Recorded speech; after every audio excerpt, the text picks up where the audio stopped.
Hello, everybody. Welcome to another amazing episode of Youth Connect. I'm Aiden. Hello everyone, I'm Kevin. I'm Nibras. I'm Logan. I'm Jeffrey. And welcome to our Youth Connect. Hello, everybody. Welcome to another amazing episode of Youth Connect. I hope that you are excited for so much awesome news. And guess what, fans? Amazingly, we got Logan to join us once again for our awesome culinary tips. And I'm so excited to learn so much about it. But for those who don't know, what in the world is Youth Connect? Youth Connect is a news, interest, entertainment show that was created during the pandemic for the community, by the community. Everyone here is advocates for inclusion and advocates for all abilities. And as broadcasters, entertainers, we want to be included in opportunities for acting jobs, directing, writing, as chefs, speakers, and musicians. You name it, and we want to do it. Did you know that many of us already have our podcasts, YouTube channels, Instagrams, and websites? I always say, please take a moment to check us out. But I know it's a show that you are going to love. Now, you met my other co-hosts for today. We got Kevin, we got Nibras, we got Jeffrey, and we got Logan. But first off, we always have to start off with myself, and I will be bringing you some gaming news.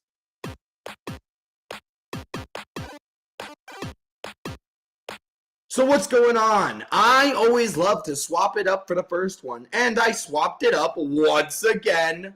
Oh me, I know. Aiden, why are you switching it up so much? Well, you know what? It's really good to have something a little bit new to the table. And what did I bring today?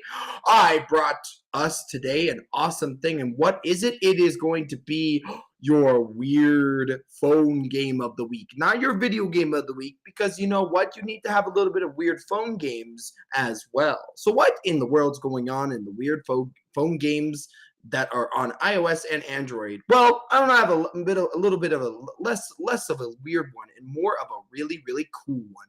What is it called?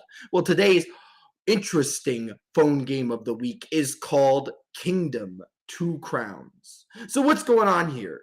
It all starts with a crown. So you inherit a rundown kingdom of overgrown forests and mysterious ruins.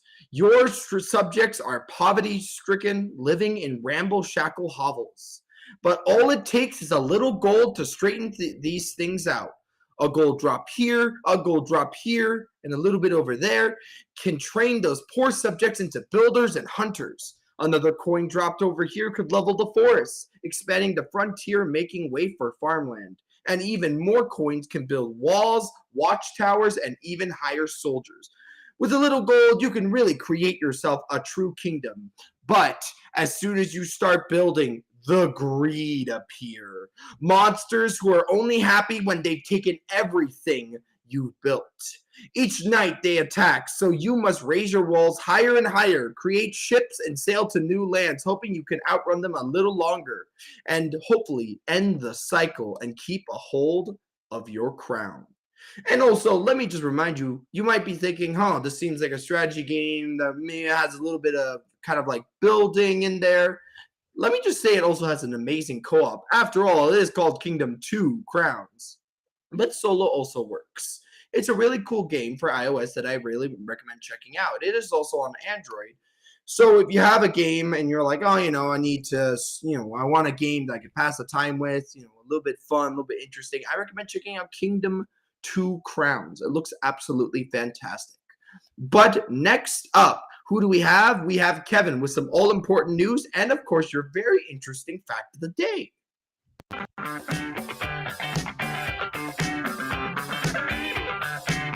Hello everyone, welcome to Youth Connect with me, Kevin Aruja.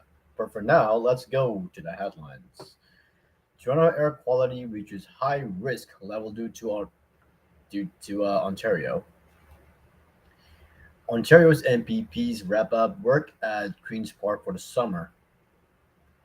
Sanders calls on other candidates to support him to stop Chow.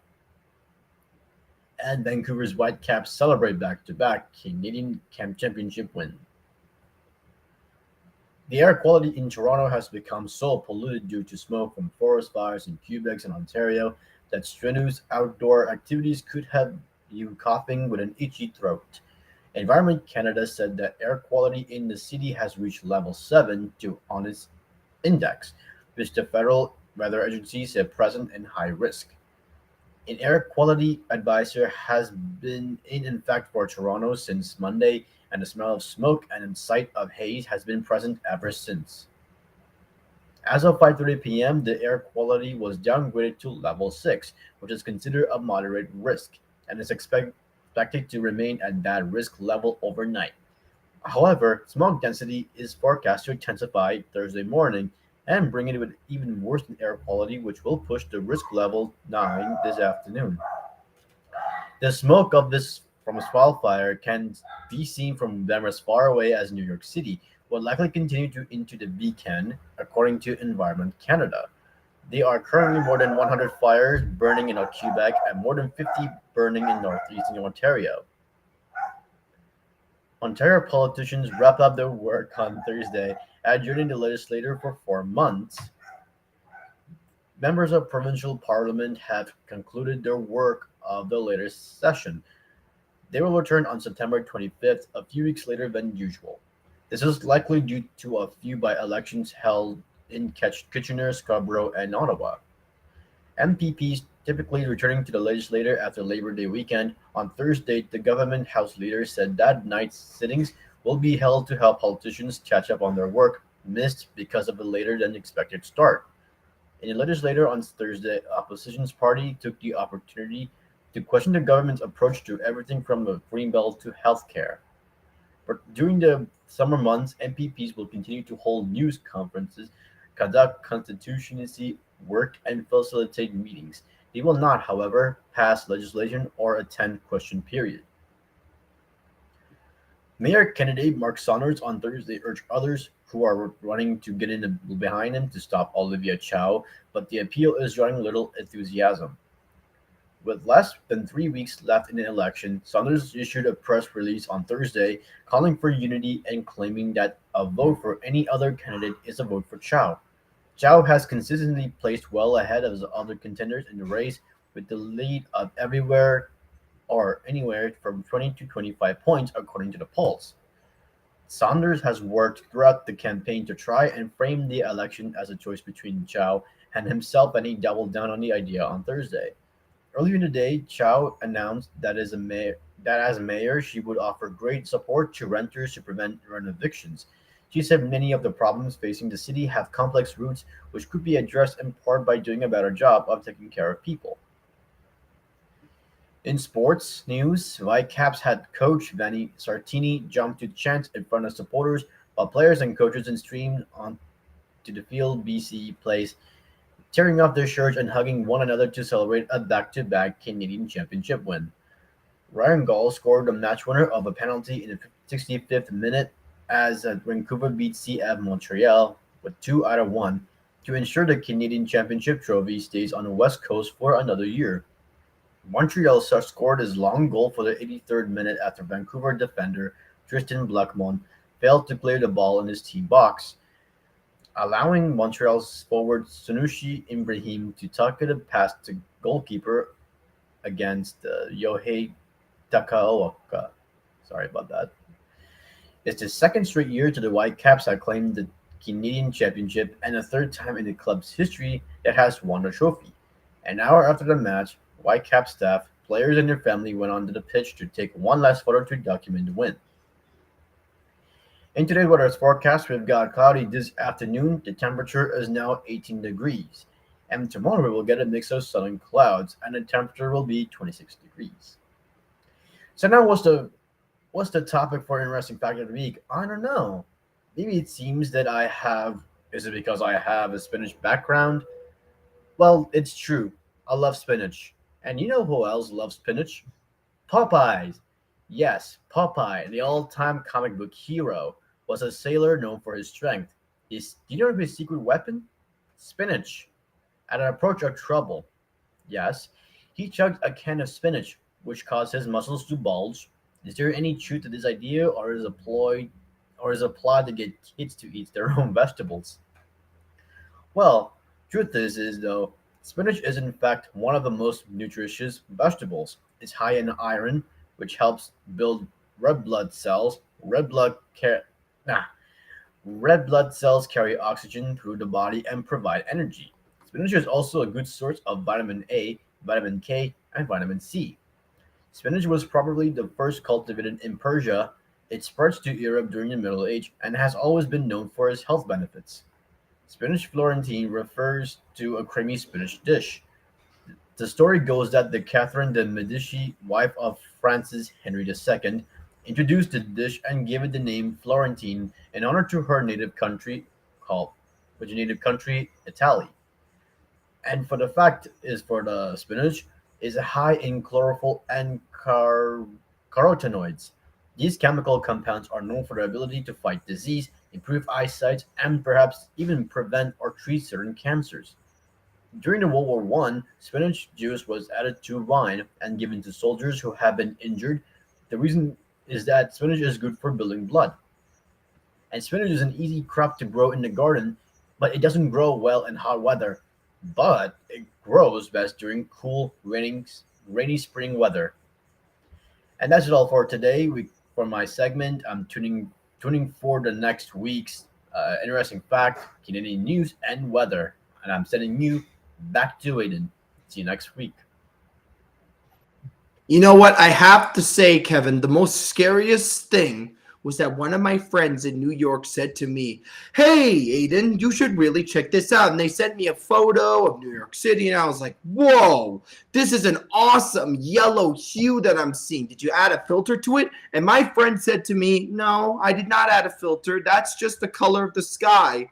And guys, if you ever see a photo of New York, you are going to have your mind blown because literally it looks entirely yellow and looks like a filter.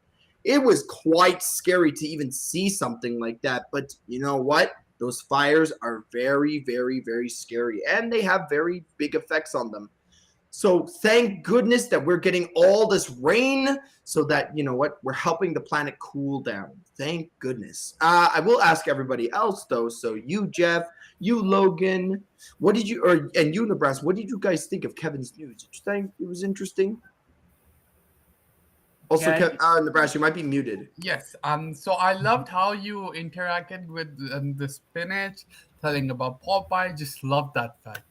Me too. You know what? I thought you were just I thought you were laying down on, a little pile of spinach, for example, or maybe I thought you might be Popeye. Or maybe he was selling spinach. You know what? Yeah, it's selling spinach. Oh, yeah, could be. Yeah.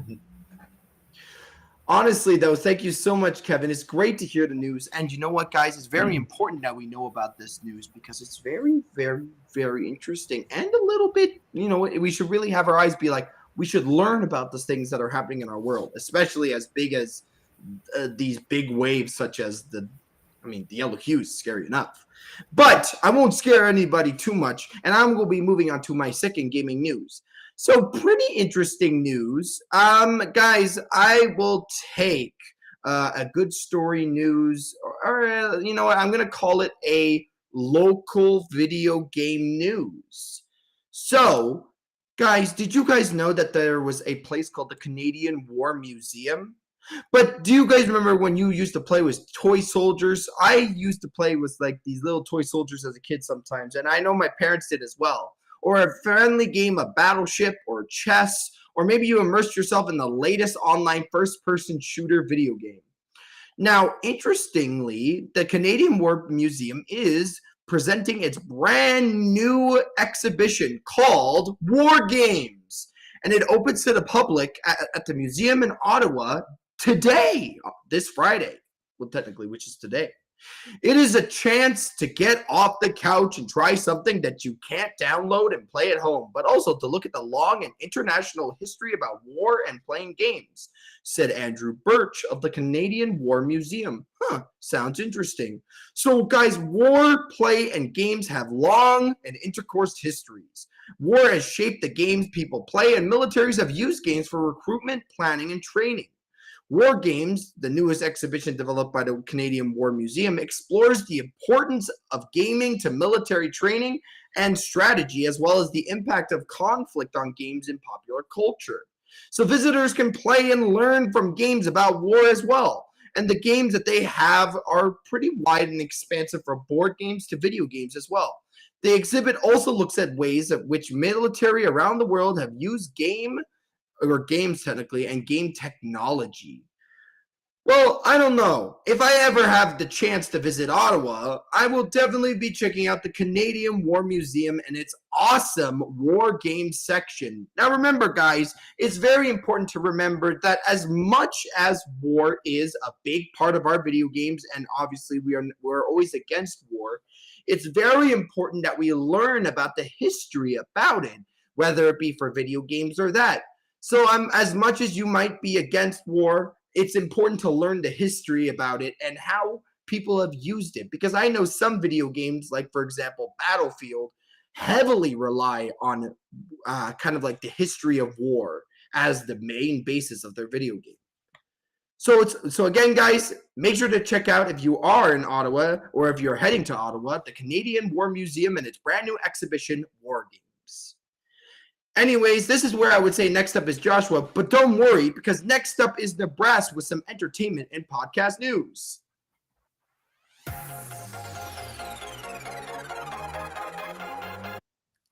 Hello, everybody. How are you guys today? My name is Nibras Khan, and I'm the host for the entertainment news. Let's get straight to our top story.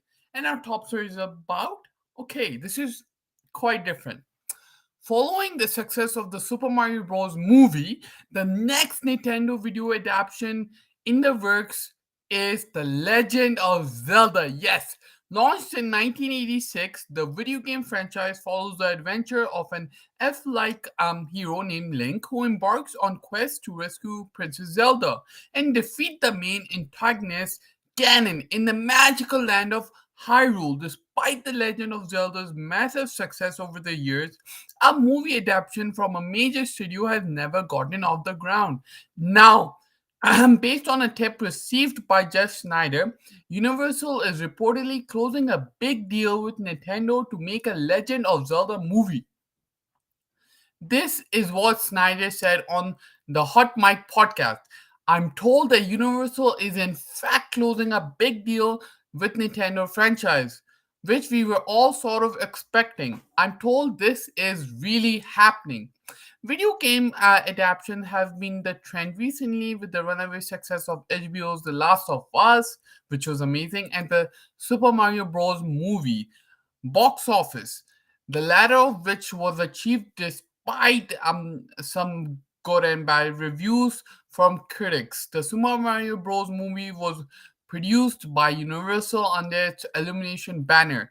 So it makes sense the studio now is pursuing a deal for another Nintendo adaptation in addition to being iconic. Zelda is also quite a prolific franchise spanning 20 mainline games, including the new Legend of Zelda Tears of the Kingdom released last month.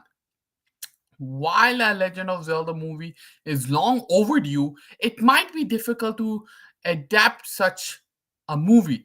Legend of Zelda has long been considered unadaptable since its primary protagonist Link and many of the supporting characters never speak. Yes, this means a movie would likely have to rely heavily on visuals and music if it wishes to honor the spirit of the original source material.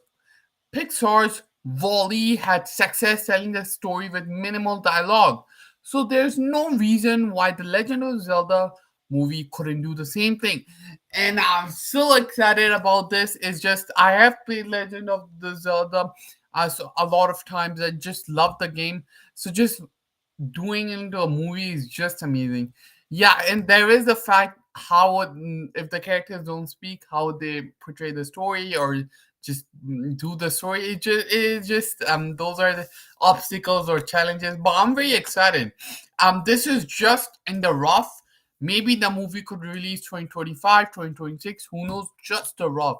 They haven't decided to cast anything. It's just a breakaway. Oh, maybe they shouldn't. They say after a few days, oh, we shouldn't do it. It's just a breakaway. Anyways, I hope if you like this first story, just comment down below. Now to my second story. Now, before I go to my second story, I'd like to give you guys the fact of the day. And the fact of the day is, drum roll, please. Did you guys know ketchup was once sold as medicine? Yes, the condiment was prescribed and sold to people suffering with indigestion back in 1834 by an Ohio physician named John Cook. It was believed that tomatoes and the tomatoes had pectin and other nutrients which had potent medical properties. Isn't that amazing? I'm not joking. I actually didn't know that tomato was used or ketchup was used as a medicine. Just imagine. But then later on, as you all know, we eat ketchup every day now. Billions and billions of people eat ketchup every day. And now to my second story. Now my second story is a podcast. Now the podcast is Radio Headspace. Add mindfulness to your day with Radio Headspace chill episodes released every weekday morning. This series follows listeners to step out to the internal chatter and external noise while thinking about humans, connectivity, and other infinite potential. So I love this podcast. The podcast has various topics. It's up to you to choose on which topic you listen, which episode. But it's just very like 6-7 minutes episode and just very short, very playful. It's just the host speak about balances, ups and down, meditation, yoga, just mindful thing, just how to breathe properly if you're having stress, and just normal balance. I just love this podcast. I hope and I really recommend you watch this or sorry, listen to this podcast because it's just if you're stressed out or just need balance, just very tips, right? These are educational tips, just going through your day, and yeah, that's all. And that's all for me. As always, this is Nibras Khan from Youth Connect. I'll see you all next week. Thank you. Take care. Back to Aiden. Bye, guys. Thank you. Now, pretty interesting facts that I absolutely have been hearing that Universal Studios has been setting their sights on the brand new Legend of Zelda movie adaptation. I am really, really, really, really hoping that they are going to make something like that. Obviously, I always say time and patience for it. Don't ever rush it. And with movies like the Mario Bros. Movie, stick to the original material is what I always say. And I actually have heard about the Radio Shack podcast. My mom says that it's absolutely awesome. A Radiohead. Oh, No, goodness. so sorry. Right. So again, just for everyone, Radio Headspace. Radio Headspace. It's very nice. Radio Headspace. Is now correct me if I'm wrong, Nebraska. But the Radio Headspace one is like they just talk about topics and they discuss about them, right? Or well, Yes, technically yes, not just topics in your daily life, right? For example, I don't know how to use a computer. For example, they teach us how to use a computer. So, they teach us how to do yoga, just mindful balancing stuff that could help you in your daily life. All right. That's awesome, guys. Make sure to check out that podcast. And I will be keeping my eyes peeled for any Legend of Zelda movie leaks or anything like that. I'll keep an eye out and I'll tell you guys if I find anything. Anyways, guys, let's keep the train moving and let's move on to some final gaming news. What is our final gaming news? It's our board game of the week, similar to our video game of the week or our really interesting iOS game of the week. But now it's a board game. And what is today's board game? Oh my gosh, today's board game of the week is called Too Many Bones. Oh my gosh, there's too many bones, guys. Now, what in the world's happening in the world of Too Many Bones? Well, Too Many Bones comes loaded to bear by breaking into a new genre. They call it the Dice Builder RPG game. This game takes everything you think you know about dice rolling and turns it on its head. Dripping with strategy, this fantasy-based RPG puts you in the skin of a new race and takes you on an adventure to the Northern Territories to root out and defeat growing enemy forces. And of course, the infamous baddie responsibility. You know, defeat the enemy, defeat the main bad guy, win. Now you could team up or go it alone in a 1-to-4 co-op or solo play campaign with over 100 unique skill dice and 4 to 7 classes to choose from. Every battle, guys, they say is like its own minigame challenge to figure out. Now I do like how it has a brand new style, which is like this dice builder RPG kind of style to a video game, kind of board game adaptation. I always love it when I can see a board game copying a video game so much to the point where they are taking dice building and throwing it in. So it takes a little bit of D&D, a little bit of video games, stirs it in a bowl, and boom, you got too many bones. So this game sounds quite interesting, guys. If you ever want to check out Too Many Bones, I recommend that you do. Because if you love RPG games, I think this game might be really cool. And it does something that's a little bit more interesting and unique. But who in the world is going up next? If you remember last time, next up we got Logan, our chef extraordinaire.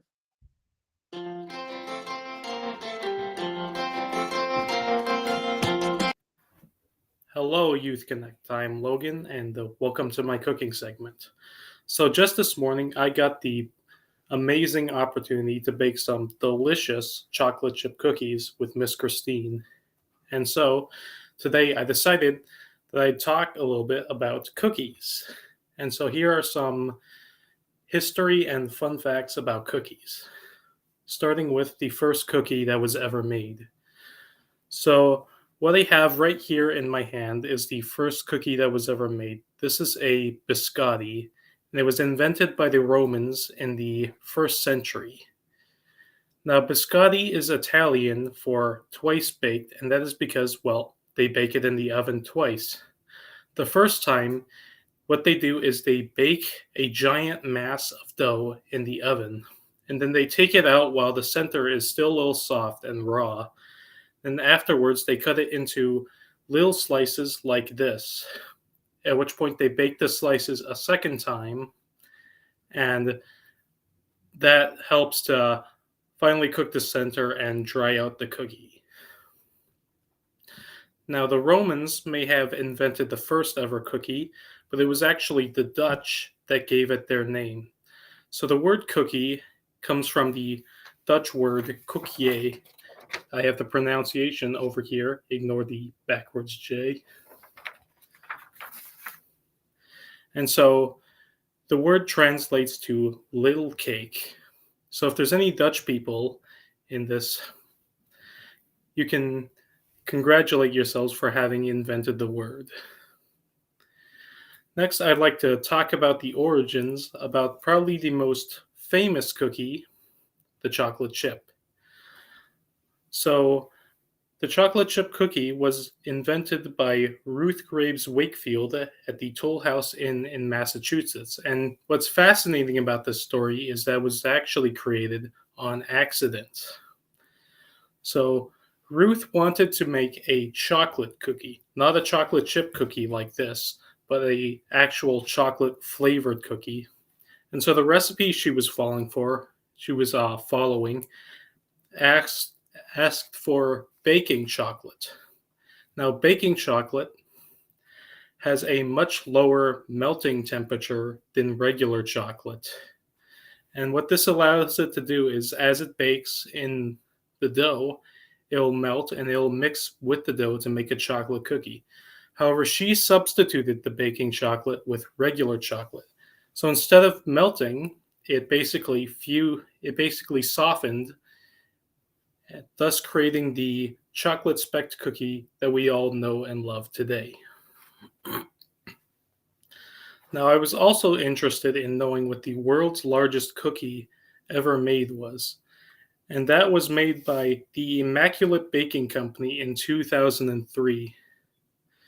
So the cookie that they made was over 100 feet wide, which is 1/3 the size of a football field. Here's a little 30-second diagram explaining the sheer scale. So this rectangle is the field, and here's the cookie that they made. So the cookie weighed over 40,000 pounds, and it took 12 hours to bake in an oven that they had to custom build specifically for this purpose.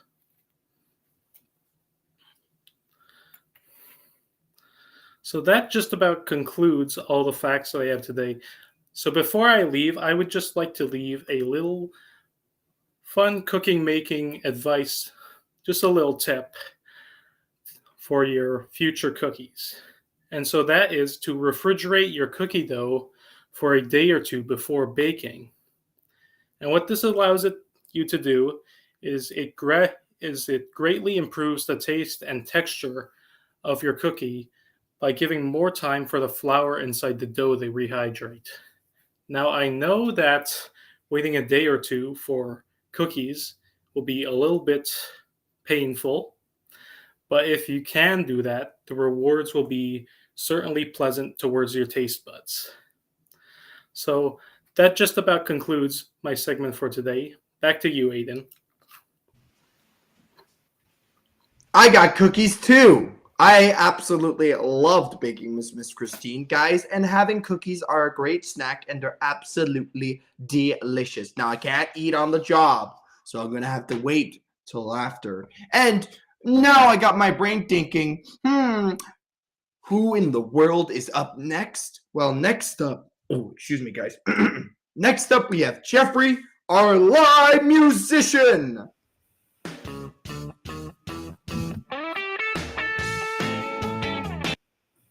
Hi, everybody. This is Jeffrey, your live musician, and welcome to Youth Connect. Now, what do I have for you today? You know what? I got a brand new song for you. That's right, a brand new song, and it's called You Lied. So I hope you like it.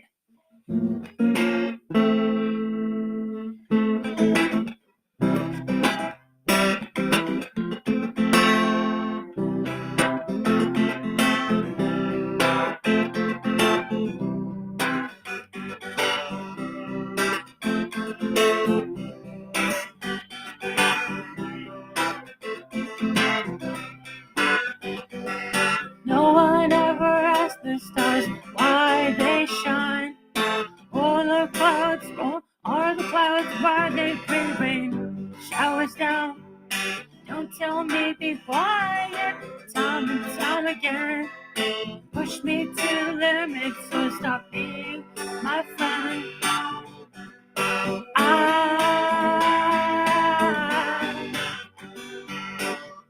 My heart is hurting, can't you see? Your words are tearing up my soul. Parts like 1, 2, 3. Please stop.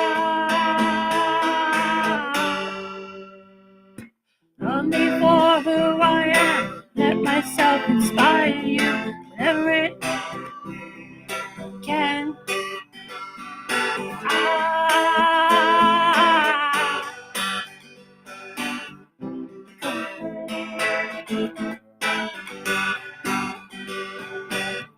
The cruel words you say tear me apart, twist my emotions and break my heart. If you let me stay, my eyes will fill up and I will cry, because you lie.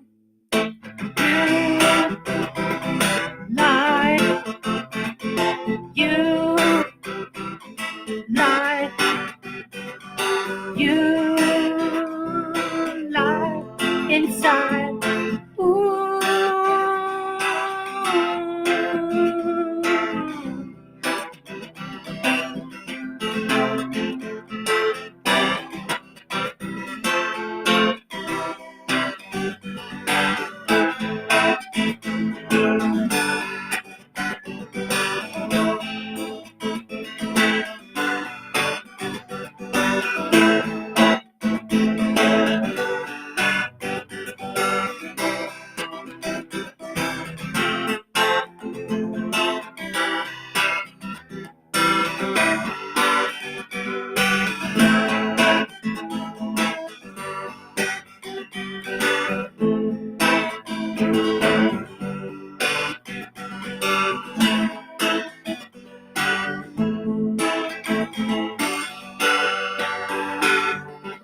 My heart is breaking, hurting, can't you see? The words are tearing up my soul. Parts like 1, 2, 3. Please, please stop. Love me for who I am. Let myself inspire you whenever it can.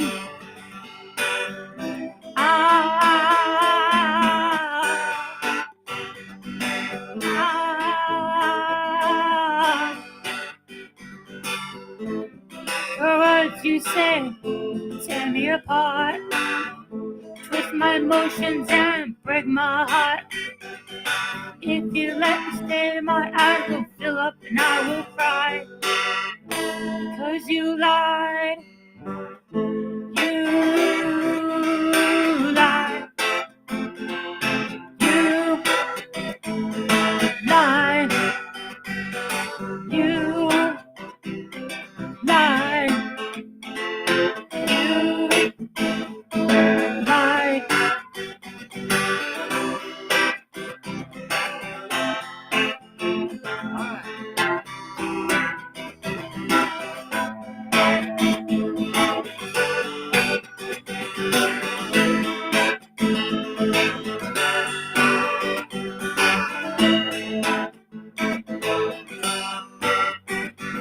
lied. You lied. You lied. You lied. You lied inside. Ooh.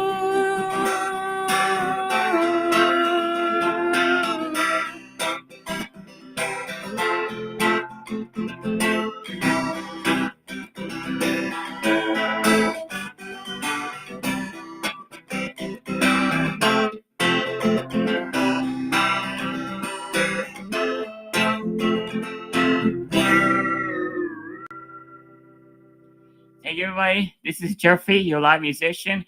I'll see you all next Friday for Youth Connect, for another show, Youth Connect. And it's back to you, Aiden. Bye. Oh, and make sure to check out my website, jeffreyaidman.com. Bye, everyone. That was another awesome original song called You Lied, guys. A brand new one. It's absolutely fantastic, Jeff. It was brilliant to hear. Now, there are a lot of things that I have lied about, but I won't tell anybody because it's a secret. No, I'm just messing with you guys. It was an absolutely brilliant song. Maybe my lie is I may have eaten all the cookies. That's my lie. But anyways, guys, this is the end of our Youth Connect. Make sure, if you like Youth Connect, make sure to like, comment, and subscribe. And don't forget to click the notification bell. Other than that, guys, I hope you had a great time with this. And we will see you guys. Well, technically, we'll see you guys in the next episode. Have a great weekend, guys. And I want to say thank you so much, Jeff. Thank you so much, Nibras. Thank you so much, Logan. Thank you so much, Kevin. And we will see you all next time. Bye, guys. Bye, guys. Bye. Thanks so much. Bye. Bye.